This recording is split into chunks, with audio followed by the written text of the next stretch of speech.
నువ్వే దిగాలి, తాడు నేను పట్టుకుంటాను. నేనా? నాకు భయం సార్, కళ్ళు తిరిగి కింద పడిపోతాను సార్. నువ్వు నీ భయము.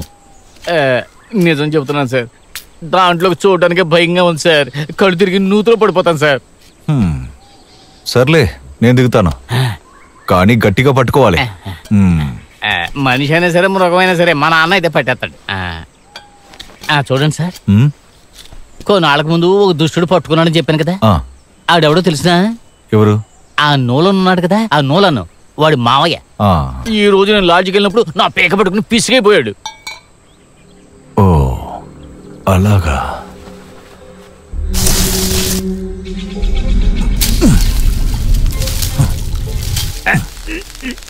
సార్ జాగ్రత్త అండి. పరికను కొంచెం తాడు వదలు. చాలా ఇంకొంచెం. చాలు చాలు.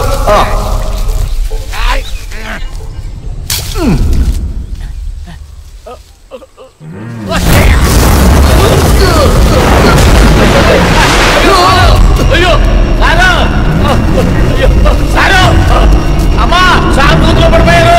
సారు, అయ్య బాబు ఇప్పుడు ఏం చేయాలి? ఎవరైనా రండి, త్వరగా రండి. సారు, సారు, అయ్యో అయ్య బాబు ఇప్పుడు ఏం చేయలేదు.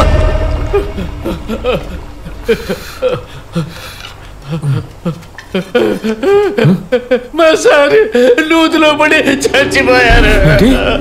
నూతులో పడి చనిపోయారా? నువ్వు శుభ్రం చేద్దామని తాడుతో లోపలికి దిగారు, జారిపోయి నూతులో పడిపోయారు, నీళ్లు తాగి చచ్చిపోయారు.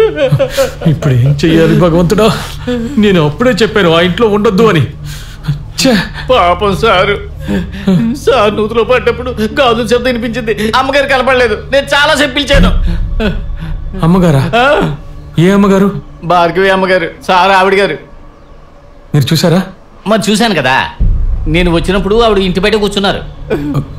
తర్వాత ఇంకేం చూశారు? ఆ తర్వాత నేను ఆ అమ్మగారి రూమ్ లోంచి హార్మోనియం పాట విన్నాను, ఇంకా ఆవిడ డాన్స్ చేసిన శబ్దం కూడా విన్నాను.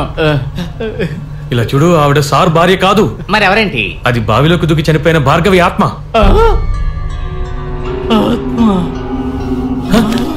అయ్యో పరికను, ఇదిగో పరికను.